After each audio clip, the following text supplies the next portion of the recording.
the next 15 or so games for the Atlanta Hawks will be their most important 15 or so games within the last 5 seasons. So from the time that they made the conference finals to this season included, obviously the conference finals games are the most important games, but from the time that ended until now, these next 15 games or so without Trae Young, where he has a sprained MCL, he's going to miss the next 4 weeks or be reevaluated after 4 weeks is what they're saying.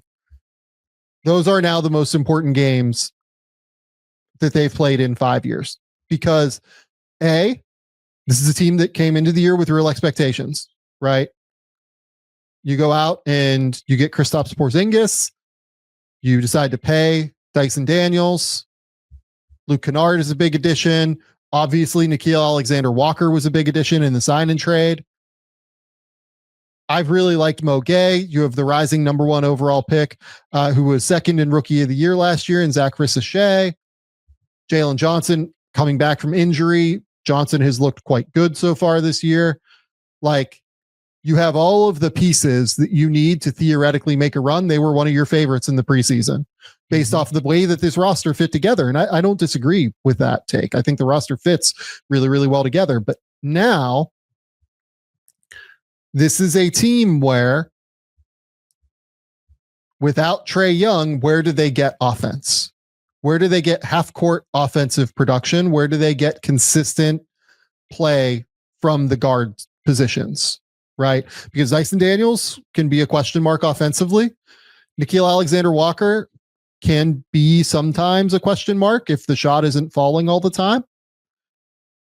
Luke Kennard can be a question mark defensively, right? So where do they get the half-court offensive play? They obviously dropped like 128 in their game against Indiana, but Indiana just can't keep anybody out of the paint right now.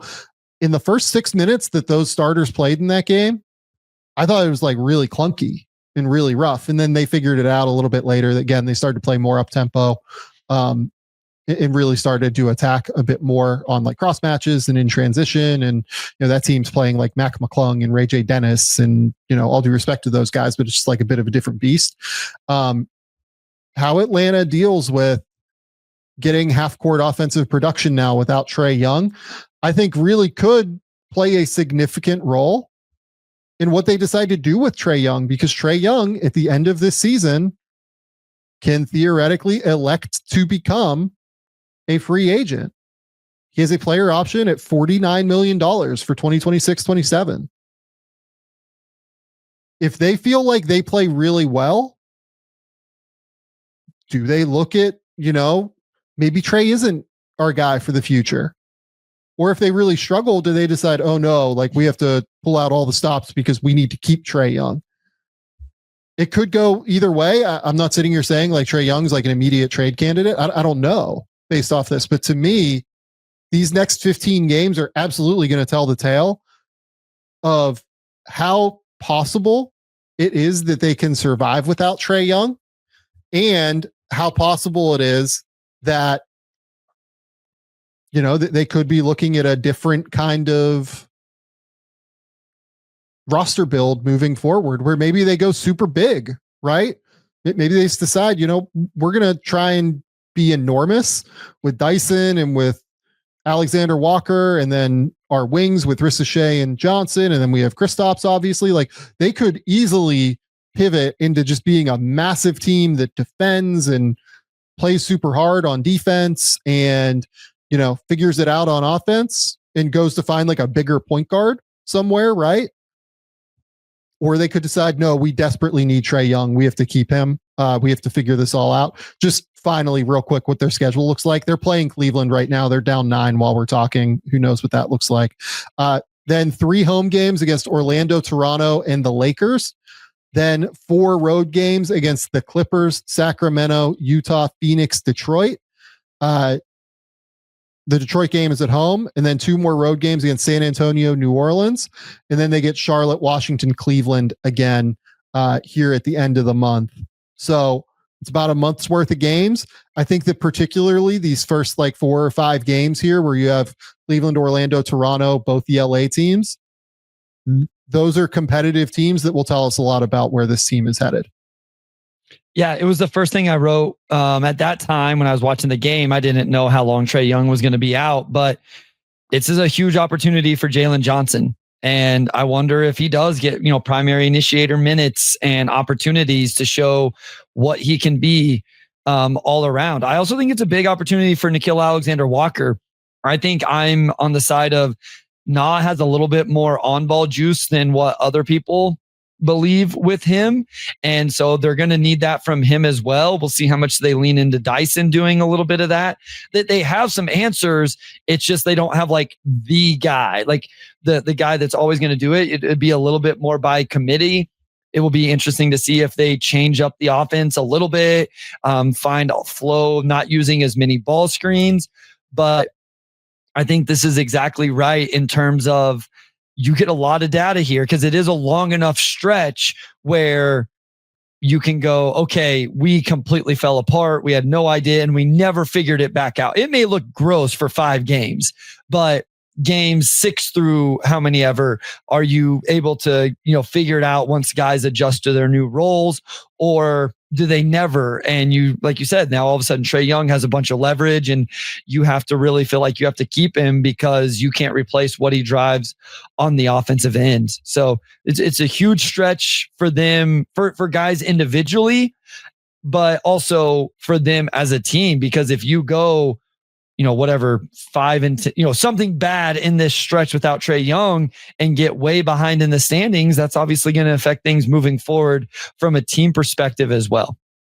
Yeah, for me, having watched the Pacers game, like particularly, obviously Trae Young like missed a good portion of the Nets game where he got hurt, but like, you don't go into that with a plan without Trae, right? Like you probably went into the game with the Pacers with like something of a plan. It felt like to me they leaned a lot more into like entering the ball in at the high post with like Kristaps or Jalen Johnson and like kind of letting those guys kind of initiate a little bit more consistently. With Kristaps, it was like a super mixed bag because Kristaps has never really been a great passer. And then with Jalen, obviously it was really like Jalen can pass. Jalen is a high level creator, especially in transition. The offense just felt less random to me. It felt like they were getting in and out of sets to try and create offense in a real way. And it just felt like, I know that eventually they really picked up the pace, and that's where, it felt like they were able to really take advantage of Indiana in that game, really by like the end of the first quarter onward. But against teams where you can't do that as well, because Indiana kind of feeds into that no point of attack defense right now. And also they play up tempo on offense. So you can get some misses from them and then kind of run it down their throats on the other end against a team like Cleveland, right? Who they're playing right now, where again, haven't watched a second of this game yet. I just say that this will be a really interesting thing to track because Cleveland is theoretically a team that could slow down their offense, and they have 32 through the first 15 minutes of this game, which isn't ideal obviously from a scoring perspective. So we'll see what they're kind of able to do, I think is my takeaway here. But this is from a roster structural perspective now just so incredibly important, these 15 games, because Ansi Salah is not connected to Trae Young like in any way, beyond just being the GM of the team that Trae Young plays for now. Didn't draft him, wasn't there when they drafted him.